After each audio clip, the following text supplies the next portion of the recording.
ma qalla amalun barazun min qalbin zahidin wala kasura amalun baradun min qalbin raghibin. Jadi bahasa gampangannya begini, nggak bisa disebut sedikit amal yang lahir dari hati yang dipenuhi zuhud, dan tidak bisa disebut banyak amal yang dilakukan oleh hati yang dipenuhi oleh banyaknya keinginan. Jadi besar nilainya amal tergantung dari seberapa zuhud kita. Meskipun sedikit tapi dipenuhi hati yang zuhud, maka amal tersebut akan mempunyai nilai yang luar biasa di hadapan Allah Subhanahu wa taala. Sebaliknya, amal yang kita lakukan banyak tapi dipenuhi oleh raghbah, banyaknya keinginan-keinginan, desire, segala sesuatu selain Allah tuh yang mendrive kita untuk melakukan amal tersebut, meskipun banyak tidak bisa dihitung banyak. Pada dasarnya itu nihil di hadapan Allah. Jadi teman-teman semua, ya, kenapa kita belajar tasawuf? Ini alasannya begini. Kalau fikih ini berbicara tentang memperbanyak amal.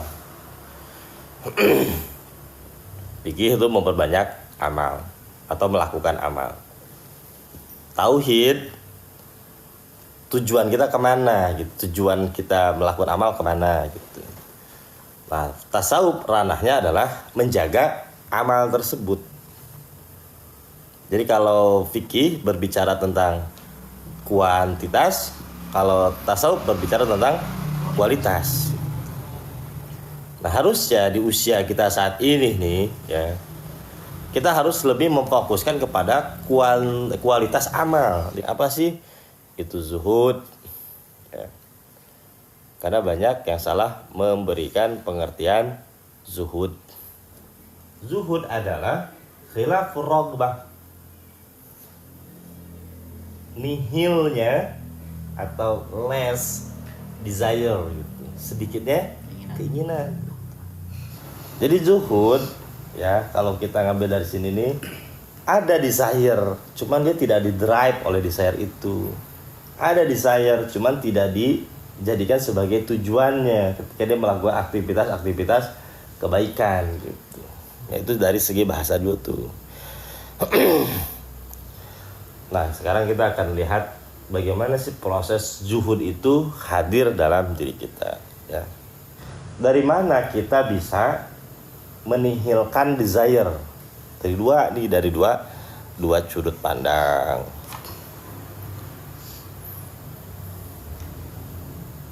Karena yang menjadi ini nih, tumpuan raghbah itu udah pasti dunia. Nah, dunia ini berbeda dengan al-ardu, teman-teman yang salah paham ya. Ardu adalah letak geografis, sedangkan dunia adalah suasana.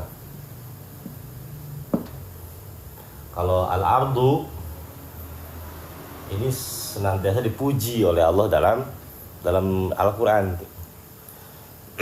Karena dia sesuatu yang Allah hamparkan untuk kebutuhan hidup manusia gitu. Tapi dunia ini senantiasa dicela. Nah, kita kadang salah memahami gitu, bahwa dunia itu adalah al-ardu, tapi bukan. Dunia itu suasana yang membuat seseorang lupa kepada Allah gitu. Lalu kita menjadi fokus kepada dunia itu. Nah, dunia secara garis besar itu terbagi menjadi dua. Jadi kita akan lebih dalam lagi. Udah nggak bisa jauh dari sini. Ini suasana dunia itu pasti ini. Kalau nggak makhluk, nafs. Ini pasti dunia itu dari sini akarnya. Nanti kita akan lihat tuh raghbah ini ternyata ini nggak mungkin lepas dari ini. Az-zuhdu huwa khurujud dunya 'anil qalbi. Zuhud itu adalah keluarnya dunia dari hati. Ya, dia dunia itu sudah keluar dalam dirinya tanpa paksaan. Nah, jadi pertanyaan lagi, bagaimana bisa dunia itu keluar dengan tanpa dipaksa, keluar dengan sendirinya? Dengan dua cara nih teman-teman, kalau udah dapat syukur alhamdulillah gitu. Ya kalau nggak dapat pun pasti akan didapatkan oleh Allah gitu. Yang pertama, ya, cara dunia keluar dalam dirinya, dia sudah ya mendapatkan dunia, merasakan di posisi atas, tapi ternyata dunia itu tidak bisa memenuhi rongga dahaga spiritualnya, tidak bisa menenangkan jiwanya, masih saja haus, masih saja dia terus-menerus mencari apa ini yang kurang, padahal saya sudah punya segalanya. Oh ternyata ini semua tidak bisa membuat saya tercukupi secara ruhaniyah gitu. Akhirnya dunia keluar dalam dirinya tuh, dia mencari sesuatu yang lain gitu. Ini biasanya orang-orang yang tajir, melintir gitu. Pasif income. Udah pasif income, dia tidur pun gaji datang, duit datang lah gitu. Nah ada di yang kedua nih, kalau tadi jalur tidak puas dengan adanya dunia tuh akhirnya keluar. Yang kedua adalah jalur frustasi terhadap dunia. Frustasi terhadap dunia itu gini, dia ngejar-ngejar dunia, Kang Elwi nih, pagi, siang, sore kerja terus, babat terus, nggak kaya-kaya cuma segitu-gitu aja tuh, ditaker gitu. Pengen beli ini masih lihat harga lah ibaratnya kayak gitu. Pada akhirnya dia berpikir, dunia yang selama ini saya cari, selama ini saya kejar mati-matian, tidak mau berbalik kepada saya. Kayak memang saya tidak bakat di dunia ini. Lalu pada saat itu dia mulai berpaling. Jadi dunia itu bukan lagi tujuannya. Intinya gitu, dunia bukan lagi tujuannya. Jadi baik orang pertama, orang kedua sama, dunia lah bukan lagi tujuannya. Jadi gini, jadi dia sudah mampu membalikan keadaan. Ya, ini saya hapus ya, judulnya juga ya.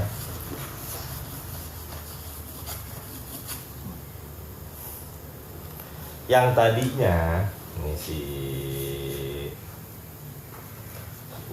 Wong ya, si Wong Man bahasa dulu. Yang tadinya dia ngadep dunia nih, karena dunia tidak memuaskan dirinya, yang pertama kan, lalu dunia tidak mau mendatangi dirinya gitu. Akhirnya jadi sudah keluar dari kesadaran, ya, saya hidup bukan untuk ini nih, saya hidup untuk Allah gitu. Akhirnya dia, nah inilah salik sebenarnya. Maka kata Maulana Jalaluddin Rumi, ma huwa sufi. Siapa itu sufi? Sufi adalah mereka yang telah patah hati oleh dunia gitu. Nah patah hatinya beda, ada dua cara. Dapat duit, dapat aset banyak, nggak memenuhi hatinya, nggak dapat, akhirnya dia frustasi terhadap dunia, dia putar arah menuju Allah. Nah saat dia sudah mengejar Allah, maka timbullah zuhud dalam dirinya. Kenapa? Karena dia sudah mana tadi? Khilafur raghbah. Ya hilang dalam dirinya, desire hasrat itu sudah hilang. Nah desire hasrat ini pasti berkaitan dengan makhluk ataupun dirinya. Kita kenapa sih pengen dapat duit banyak? Coba Sep. Nyenengin orang itu apa lagi? Nyaingin orang, kan gitu. Kalau nggak nyenengin orang, nyaingin orang. Bagi yang pernah ditinggal nikah sama mantan, ngebuktikan kan? Bener gak? Was.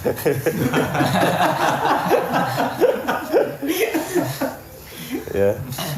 Biar kalau dia ngelihat kita nyesel gitu aja kalau yang itu, atau memperlihatkan kepada orang lain bahwa gua bisa nih di posisi ini gitu. Itu aja sebenarnya kalau kita mau jujur-jujuran. Karena sebenarnya kalau untuk masalah kebutuhan kita sudah di-cover sama Allah. Pernah nggak satu hari kita nggak makan? Coba di sini ada nggak? Pernah saya satu hari nggak makan gitu. Bukan karena ketiduran, bukan. Bukan karena puasa juga. Gitu. Puasa setengah hari itu. Ini nggak makan gitu. Sampai mau mati ada nggak sih? Nggak ada, pasti nggak ada. Zaman sekarang tuh nggak ada. Untuk masalah kebutuhan kita sudah. Yang menyiksa apa sebenarnya? Rogbah. Pengen nyenengin orang, pengen nyaingin orang, itu aja. Di saat bersamaan ketika kita ingin nyaingin orang, nyenengin orang, ujung pangkalnya tentang nafs. Gua lebih dari lu gitu. Gua bisa nyenengin lu. Dia nggak ada kaitan sama setan berarti ya? Nggak ada sebenarnya. Setan awal kan dunia makhluk nafsu setan kalau awal. Setan itu kan jembatan perantara, ngebelok-belokan hati. Nafs menghadirkan, setan ngasih saran yang bagusnya begini nih gitu. Nanti setan tuh mainnya di trik. Contoh ini trik setan begini ya. Ini rogbah nih. Bagus tapinya membuat kita tidak dapat apa-apa dalam segi ibadah kayak saya ustadz misalnya. Terus azan berkumandang. Gila gua kalau nggak sholat gimana tanggapan orang ya? Kalau nggak sholat di masjid berjamaah, Allahnya ada nggak kira-kira? Nggak ada. Tentang nafs kita. Kelihatannya bagus ke masjid, tapi tidak ada Allahnya sama sekali. Jadi ketika seseorang hamba masih diselimuti oleh rogbah, secara hakikat dia sedang tidak kemana-mana, sedang tidak ngapa-ngapain. Ya, sedang tidak kemana-mana, sedang tidak ngapain. Terlihat baik, ternyata pada ujungnya hanya menyiksa diri kita saja. Belum nanti rogbah berbentuk spiritual tuh banyak banget. Ya nanti seperti apa? Seperti oke, gue di dunia kalah sama lu, di akhirat gue yang menang. Kayak gitu banyak tuh nanti ragamnya. Rogbah itu apa sih? Rogbah itu sesuatu yang membuat kita bangga ketika kita mendapatkannya, dan sesuatu yang membuat kita merasa terhina ketika kita tidak mendapatnya, itu rogbah. Dapat bangga, nggak dapat merasa terhina gitu. Ini ragamnya banyak banget kalau rogbah itu.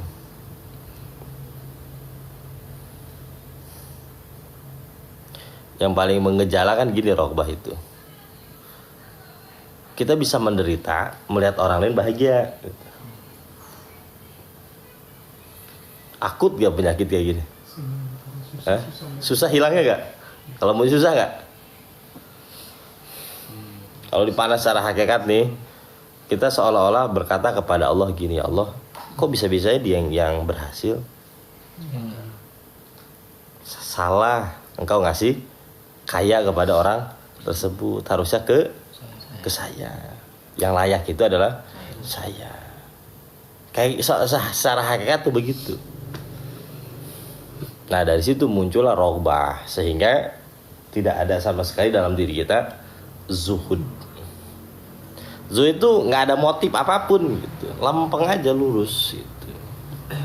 Maka zuhud ini akan berhasil dalam diri kita ketika kita mengikuti pola dari Tuan Syekh Abdul Qadir Az-Jilani, langsung ditarbiyah oleh Allah melalui takdir. Baru zuhud ini akan muncul dalam diri kita. Maka kata Imam Jalaluddin Rumi kan gitu, sufi adalah mereka yang telah patah hatinya oleh dunia gitu. Jadi teman-teman saat sebenarnya ketika kita sudah faqih ya, harusnya zuhud ini muncul dengan sendirinya sebenarnya. Karena yang kemarin-kemarin kita kan beramal karena makhluk, mendapatkan ini itu karena pertimbangannya makhluk, nggak enak sama orang, itu gitu kayak gitu, ingin menyaingi orang kan gitu. Lalu akhirnya kita dijatuhkan oleh Allah melalui proses takdir yang kita namakan faqih itu tadi itu. Harusnya ini sudah hilang semua anggapan terhadap makhluk, untuk diri kita sendiri ini harusnya sudah hilang gitu. Cuman kalau kita nggak ngaji, ada yang namanya balas dendam itu tadi itu. Jadi motif terdalam dari rogbah ini sebenarnya balas dendam. Adapun pride, kebanggaan itu lahir dari balas dendam itu tadi. Ada yang balas dendamnya tuh karena waktu masih kecilnya saya dibeginikan, udah gede gue harus begini. Ada nggak gitu? Terus motif tertentu balas dendam aja. Entah itu balas dendamnya dengan kebaikan ataupun keburukan. Karena kan balas dendam terbaik adalah dengan prestasi, bahasa kita dulu. Benar nggak? Balas dendam terbaik adalah dengan prestasi. Balas dendam terbaik adalah dengan kebaikan, dengan ini dan lain sebagainya. Dia tidak menyerang dengan verbal, karena mungkin dia posisi di atas kita. Tapi dia membalasnya dengan kebaikan itu tadi. Ngasih apa gitu. Nyekolahin anaknya tiba-tiba gitu. Tapi untuk memenuhi nafsnya itu tadi. Balas dendam. Jadi motif terdalam dari roghbah ini balas dendam.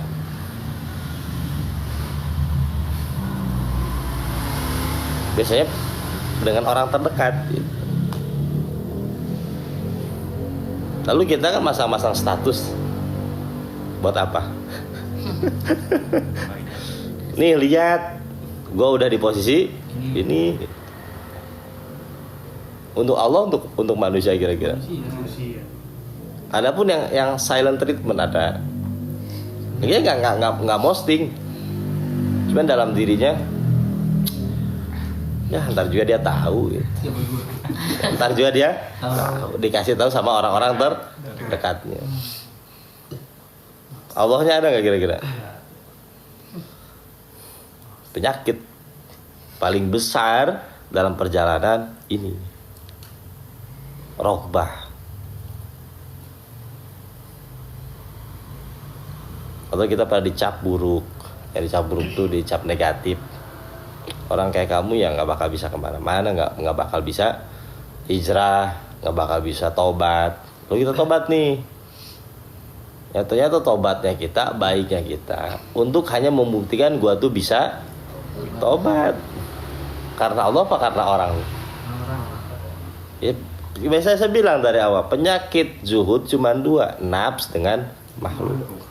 Ketika makhluk sudah hilang, nafs sudah hilang, dunia itu hilang. Yang ada adalah Allah gitu. Sulit gak kira-kira? Sulit ya kira-kira?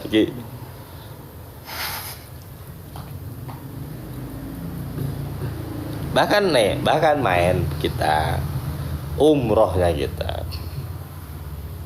atau bahkan masuk surganya kita lah, ya. Kalau bisa diposting deh gitu ya. Penting dia tahu gua tuh masuk surga gitu. Nah, sulit. Ya, aku aja sulit, emang sulit itu. Dan kita memang harus terus belajar dan belajar. Maqadirul a'malu, ukuran atau timbangan amal, ala hasbi qulubil umala, sesuai dengan hati-hati yang mengejarkan amal tersebut. Pama sodaro, maka sesuatu yang muncul anizahidina, dari orang-orang yang zuhud fid dunya, di alam dunia, min amali taatin, dari amal-amal ketaatan, wa in kana qalilan, meskipun amalnya sedikit, fil hissi, dalam timbangan zahir gitu ya, bahwa kasirun ala tahqiqi, secara hakikatnya gitu ya, dia banyak gitu. Jadi bayangkan deh, kita beramal bukan karena makhluk, bukan karena kepentingan kita, tapi semata-mata lillahi. Sedikit nih, itu dikalikan banyak gitu. Jadi gini, amal itu objektif nilainya, tergantung kepada siapa kita mempersembahkan. Manusia itu ada atau tidak sebenarnya? Ada, nol. 1.000.000 dikali nol berapa hasilnya? 1 miliar dikali 0. Tapi ketika kita beramal 1 dikalikan kepada Allah yang maha tak terbatas, hasilnya tak terbatas sebenarnya. Itu cara pandangnya. Matematiknya seperti itu. Oke, kita melakukan ini dan itu. Ternyata secara timbangan lebih dalamnya lagi tuh, sirnya kalau ditimbang ternyata hanya untuk mendapatkan perempuan, untuk mendapatkan ini, pengakuan dan lain sebagainya. Ternyata setelah ditelisik lebih dalam lagi, nanti di akhirat kita nggak dapat apa-apa. Itu nanti akan dijelaskan di kitab Ihya Ulumuddin lebih dalamnya lagi. Saya cuma bagi contoh satu aja begini. Ada seorang prajurit yang berjihad di jalannya Allah Subhanahu wa taala. Dia pede. Ya sudah nyampe di sana. Di akhirat nih, bahwa saya ada seorang muzahid fi sabilillah. Ternyata malaikat kecolongan. Ibaratnya malaikat udah mau nuntun dia masuk ke surga. Kata Allah, tar dulu, periksa lebih dalam lagi. Dia meninggal di jalannya Allah, ya jihad fisabilillah, itu karena aku apa karena dirinya sendiri nih. Ternyata dia mempunyai sebuah angan-angan bahwa ketika nanti saya mati, saya pasti disebut sebagai muzahid fisabilillah. Ternyata bukan karena Allah, karena lemparkan amal itu kepada dirinya sendiri. Itu paling tinggi loh, jihad. Apalagi cuman sodako 2.000 goceng, udah gitu ria, tolol kuadrat, ya, tolol, udah mah amalnya dikit, pengen ria, rokbah itu tuh, makin nggak ada apa-apanya, gitu. Beres, udah beres, udah mas sedikit, ada unsur rokbahnya. Paten.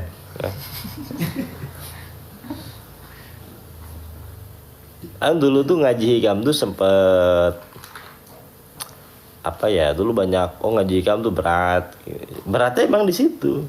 Soalnya gue kayak beramal tuh nggak ada gunanya. Bukan itu sebenarnya, bukan tentang itu, bukan.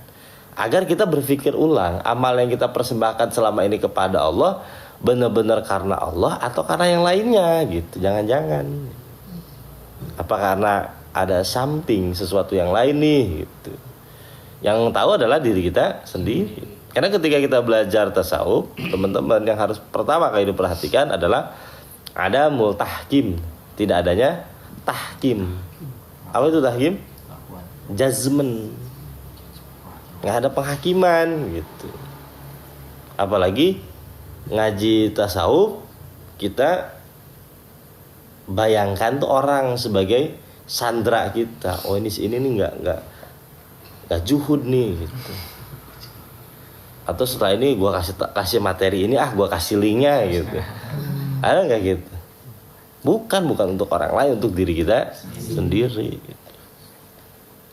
Karena yang bermasalah adalah, bayangin di alam Al-Quran, ya, Allah Subhanahu wa taala tuh menjelaskan tentang kondisi orang yang diterima oleh Allah tuh. Illa man atallaha biqalbin, kecuali mereka yang datang menemui Allah dalam kondisi salim hatinya. Salim itu selamat, tidak ada penyakit-penyakit, tidak ada motif-motif lain selain Allah. Itu yang akan diterima oleh Allah tuh. Jadi kalau misalnya ada ini ada itu, berarti belum salim gitu. Masih ada afat namanya, masih ada penyakit. Kalau ada, akui aja. Oh ternyata saya masih begini, akui aja udah. Karena salah satu setengah dari kesembuhan itu mengakui. Datang ke dokter, ditanya sama dokter, sakit apa kamu? Enggak, saya nggak sakit apa-apa. I'm fine dok. Lu ngapain kesini? Kampret kata dokter. Gitu kan? Saya biasa aja dok, saya cuma pengen silaturahim. Sembuh nggak kira-kira? Ketika mengakui ada apa kamu kesini? Iya dok, saya kurang enak ini nih, saya selalu ini. Itu setengah dari kesembuhan. 50%-nya lagi kita mau nerima resepnya. Belajar tasawuf pun sama. Ketika kita denial, enggak bukan gue, itu dia diproyeksikan ke orang tuh. Sampai yaumil kiamah kita belajar tasawuf enggak bakal sembuh-sembuh. Karena masih ada pihak lain yang ingin kita eksekusi dalam kursi listrik gitu, ibadah kayak gitu. Apalagi misalnya suaminya bermasalah nih ngaji, wah ini buat suami gue pas nih, nggak bakal sembuh. Atau kita punya masalah dengan atasan, wah, atasan gue nih bikin status satu doang yang di notif dia doang gitu. Ya nggak bakal. Tapi hari kiamat mau belajar sama Imam Mahdi kayak ibadah gitu, talaki gitu, nggak bakal sembuh. Yang penting kejujuran. Ada, akuin. Oh iya, saya memang masih di sini. Gitu. Dan saya pun masih belajar untuk ke arah ini gitu. Karena emang sulit. Ya memang sulit.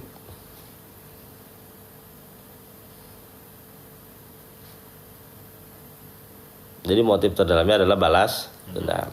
Hati-hati itu balas dendam. Kepada siapapun jangan pernah ada balas dendam. Rugi. Ternyata ya kayak kita berjalan ke arah mana gitu tuh. Ternyata jangkar kita masih tertambat di Dramaga. Begitu udah jauh ternyata kita nggak bisa kemana-mana, harus balik lagi ke Dramaga. Rugi. Adapun nanti ini sakutan sama orang, ada benci sama orang, dendam sama orang, lepas aja. Ya lepas.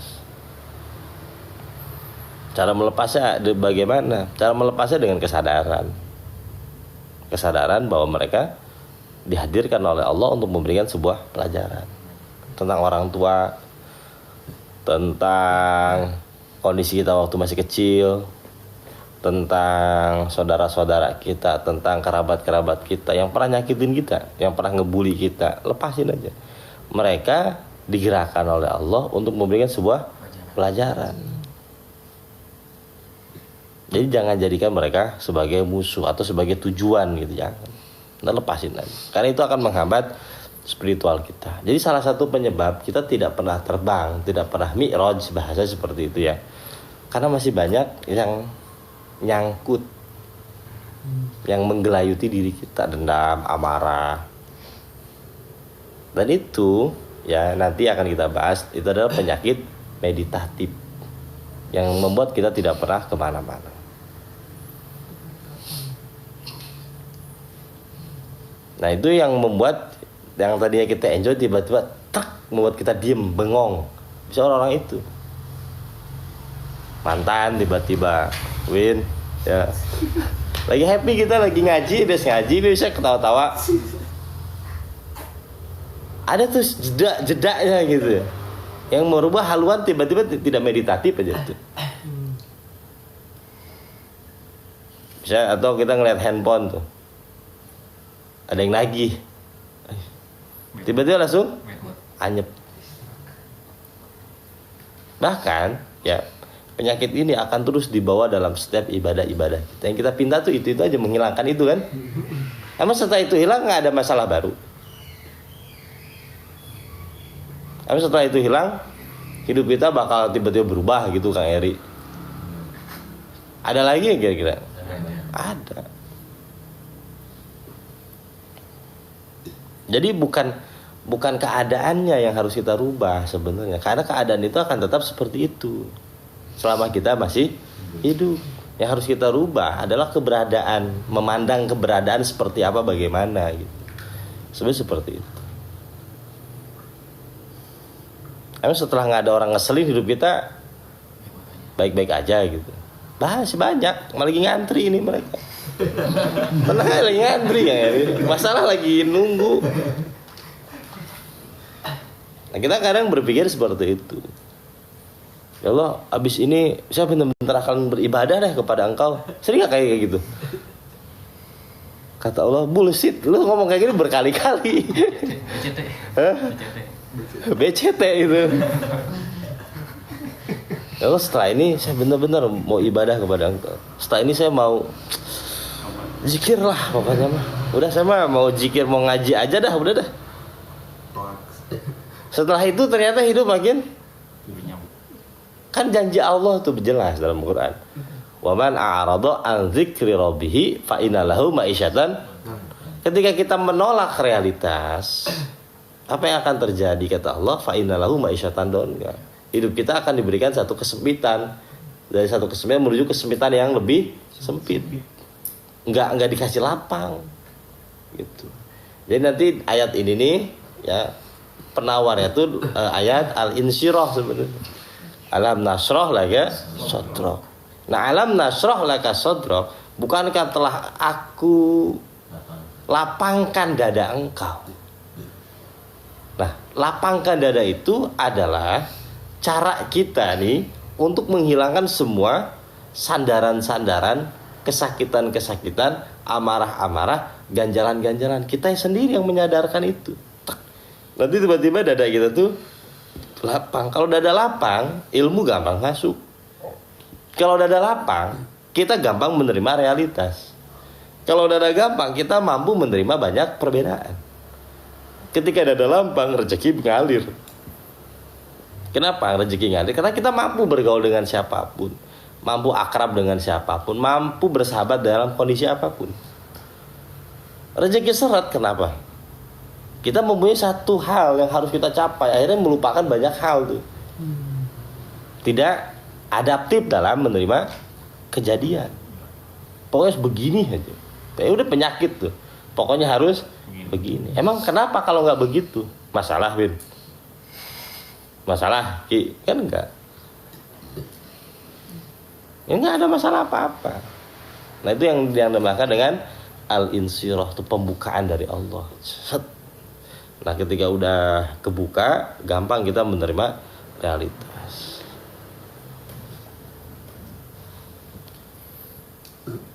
Nah, ketika kita tidak mampu menerima realitas, akhirnya kita di-drive oleh rogbah, gitu maksudnya.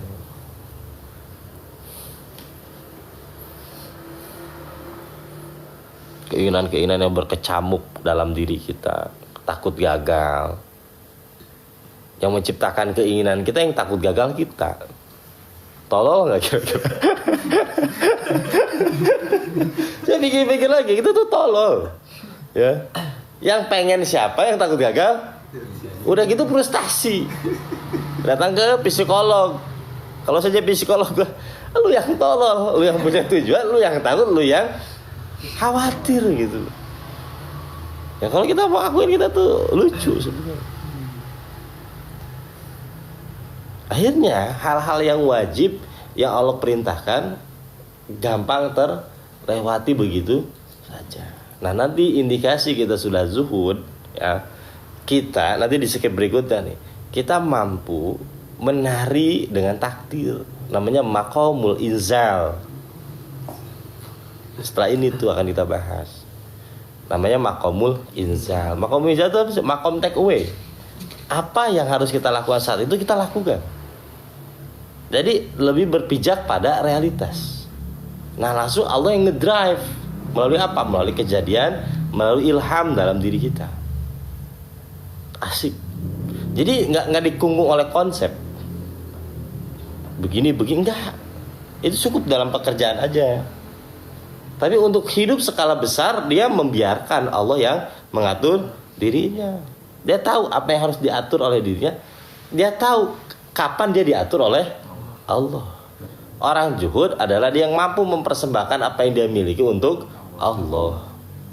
Orang roghbah, roghibin, orang yang di-drive oleh desire-nya yang banyak ini nih, gitu ya. Ya, jadi apa? Akhirat yang dia miliki dia konversi untuk nilai dunianya. Jadi nggak ada Allah sama sekali. 24 jam di pikirannya cuman duit semua.